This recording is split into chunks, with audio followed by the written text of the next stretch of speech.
안녕하세요. 보내주신 자료들 잘 봤습니다. 7월 넷째 주 암호화폐 시장 이 핵심 동향들을 좀 깊이 파헤쳐보죠. 이번 주는 정말 여러 중요한 변화들이 막 교차했던 것 같아요. 그쵸? 규제의 큰 그림이 딱 그려지는 것 같기도 하고 또 기관 자금은 엄청 들어오고 근데 또 주요 코인 가격은 잠시 좀 숨 고르는 듯 했고요. 네, 이 복잡한 흐름 속에서 여러분이 딱 아셔야 할 내용들 명확하게 한번 정리해 보겠습니다. 바로 시작할까요? 우선 시장 전반적인 분위기, 온도부터 좀 재보죠. 비트코인이 잠시 12만 달러. 그 선까지 갔다가 주 후반에는 11만 5천 달러 선으로 좀 밀렸어요.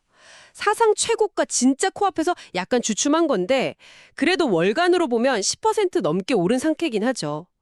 이더리움도 연중 최고치 근처 갔다가 소폭 하락했지만 그래도 꽤 견조한 흐름이었고요. 그리고 특히 눈에 띄는 게 리플 XRP인데 이게 무려 7년 만에 최고가 3.66달러 찍고 조정을 받았다고요. 솔라나는 그 ETF 상장 지수펀드 관련 소식 때문에 좀 출렁이는 모습이었고요. 네, 맞습니다. 그 가격 움직임도 중요하지만 그 뒤에 있는 더 큰 구조적인 변화를 좀 보셔야 하는데요. 바로 제도권의 움직임입니다. 가장 큰 뉴스는 역시 미국 트럼프 대통령이 서명한 제니스 액트겠죠. 이게 미국 최초의 연방 차원 스테이블 코인 규제 법안이에요. 그냥 언급하는 수준이 아니라 1달러당 1달러 자선 보유 증명, 그리고 정기 감사, 투명성 강화, 이걸 아예 의무화한 겁니다. 앞으로 한 18개월 안에 전면 시행될 예정인데 이건 뭐랄까? 스테이블 코인이 드디어 제도권 금융의 일부로 공식 인정받기 시작했다. 이런 아주 강력한 신호로 봐야 합니다. 드디어 연방 차원에서 그것도 아주 구체적인 스테이블 코인 규제가 시작되는 거군요.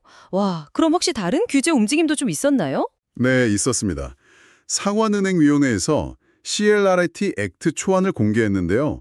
이 법안은 스테이블 코인뿐만 아니라 거래소 운영 방식이나 투자자 보호, 시장 조작 방지 같은 이 암호화폐 시장 규조 전반에 대한 좀 포괄적인 규율을 만들려는 시도예요.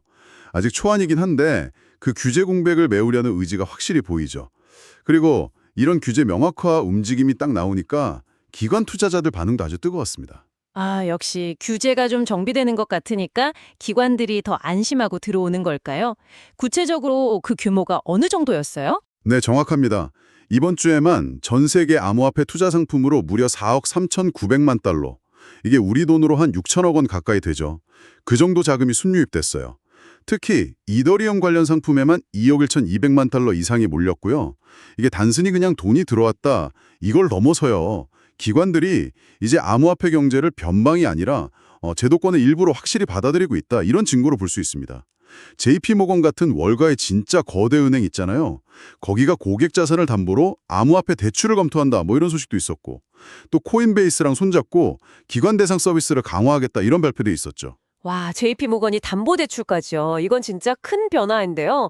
전통금융이 암호화폐를 그냥 투자 대상이 아니라 실질적인 담보자산으로 본다는 거니까요. 정말 엄청난 변화의 바람이 느껴지는데 그런데 이렇게 막 긍정적인 흐름 속에서도 좀 찬물을 끼얹는 소식이 있었어요. 바로 그 보안 문제. 기관 자금 몰리고 규제 정비되는 건 참 좋은데 동시에 해킹 피해액은 사상 최대다. 이거 좀 아이러니하지 않나요? 이 상반된 흐름 어떻게 봐야 할까요? 네, 맞습니다. 그게 바로 지금 시장의 중요한 딜레마죠. 2025년 상반기에만 전 세계 암호화폐 탈취액이 무려 22억 달러를 넘어섰습니다. 이게 이미 작년 2024년 전체 피해액을 넘은 거예요. 특히 그 대형 거래소인 바이빗하고 코인DCX 해킹 사건 영향이 좀 컸죠. 22억 달러라니 정말 어마어마한 금액입니다. 22억 달러. 네.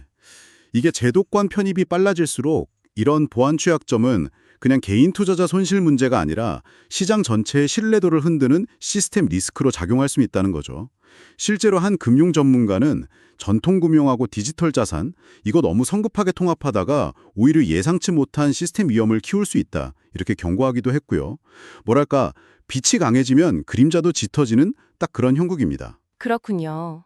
확실히 위험 요인도 반드시 고려해야겠네요. 그럼 비트코인 말고 다른 알트코인들 움직임은 좀 어땠어요? 이번 주 비트코인 점유율이 약간 줄었다는 얘기도 있던데요. 네, 비트코인 시장 점유율이 한때 65% 가까이 갔다가 이번 주에 59% 수준까지 좀 내려왔어요. 그래서 소위 알트코인 시즌 아니냐 이런 기대감이 살짝 고개를 들긴 했죠. 하지만 섣부른 판단은 좀 금물입니다. 왜냐하면 어베일, 베넘, 알트레이어 같은 특정 알트코인들 대규모 토큰 락업 해제, 그러니까 묶여있던 물량이 시장에 풀리는 이벤트가 예정돼 있어서 변동성을 키울 수 있거든요. 그리고 아까 말씀드렸듯이 XRP는 그 7년 만에 최고가 이후에 조정을 받고 있고 SOL은 여전히 ETF 이슈로 좀 불안정한 모습을 보이고 있고요. 그래서 알트코인 투자는 더욱더 개별 코인의 상황이나 전체 시장 분위기를 면밀히 살피면서 좀 신중하게 접근해야 합니다. 자, 그럼 한번 정리해 보겠습니다. 이번 주는 미국의 첫 연방 스테이블 코인 법안 지니어스 액트 서명이 있었고 또 클래리티 액트 초안 공개로 규제의 틀이 잡히기 시작했다. 그리고 여기에 화답하듯이 기관 자금이 대거 유입됐고요. 하지만 동시에 사상 최대 규모의 해킹 피해가 발생하면서 보안 리스크가 크게 부각됐고 비트코인 가격은 일단 숨고르기, 알트코인은 개별 이슈 따라 희비가 엇갈리는 정말 여러 중요한 변곡점들이 막 겹친 한 주였다 이렇게 볼 수 있겠네요. 네, 맞습니다. 그래서 지금 가장 중요한 건 단기적인 가격 오르내림에 너무 흔들리지 마시고 이 시장의 근본적인 구조 변화를 읽어내는 거라고 생각합니다. 지니어스 액트 같은 규제 명확화는 장기적으로 보면 시장의 신뢰도를 높이는 발판이 될 거고요. ETF 등을 통한 기관 재금 유입은 지속적인 성장 동력이 될 수 있겠죠. 하지만 동시에 해킹 같은 보안 위협은 언제든 시장을 흔들 수 있는 변수니까 늘 경계해야 합니다.